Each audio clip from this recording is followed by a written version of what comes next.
Hello everyone, I just finished attending with a few of our parishioners the 24th annual Break the Silence, Break the Cycle luncheon to benefit Domestic Violence and Children Advocacy Center. Domestic violence is an epidemic of these days.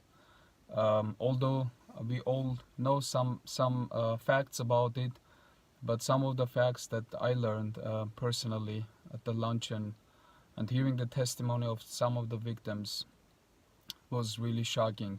One of our own parishioners was being honored for the Courage Award for standing up for herself and breaking her silence and therefore breaking the cycle of the abuse.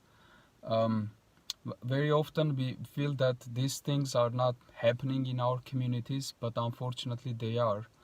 And it is very important for us to know things and facts about it, to educate ourselves, so we see the first signs of the abuse and the domestic violence.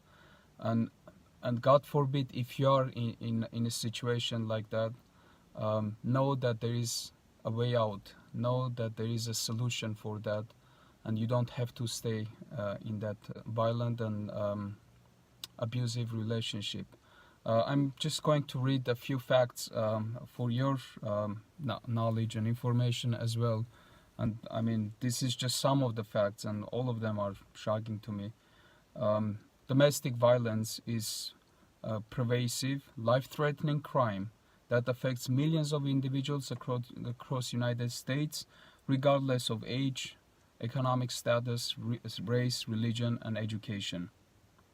1 in 3 women and 1 in 4 men have been victims of some form of physical violence within their lifetimes.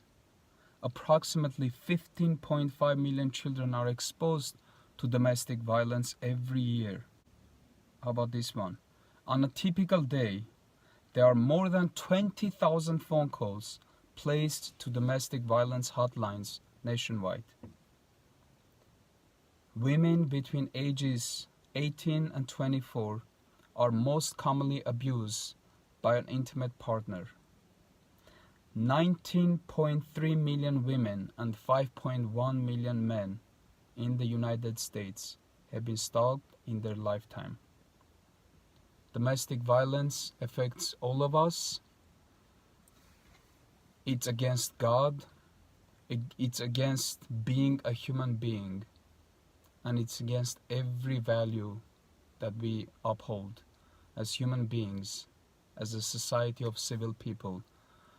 So as Christians, as just fellow human beings, brothers and sisters, as part of one big family, we have to all really work hard to stop any kind of violence, especially domestic violence, because pain of the domestic violence that can cause for people perpetrated by their loved ones is I can only imagine how deep the wound goes and how hard it is to overcome when someone that you love, someone that you trust, someone that you bond with abuses you and does something painful to you. And I know that reading any kind of statistics doesn't affect as much until you put a face on those numbers. I mean, I have 2 daughters on my own, and I just imagine for a moment being in the shoes of those parents whose children were abused as teenagers or young adults in a relationship. Once you start imagining that your own family members can be victimized and can be victims of the domestic violence, then it becomes relevant. Then it becomes something that is way beyond just being a number or statistic. So therefore, all of us are being affected one way or another. That's why we need to all really come together and combine efforts and always fight this. Let us all be part of this God-pleasing mission, breaking the silence and therefore breaking the cycle. God bless you all.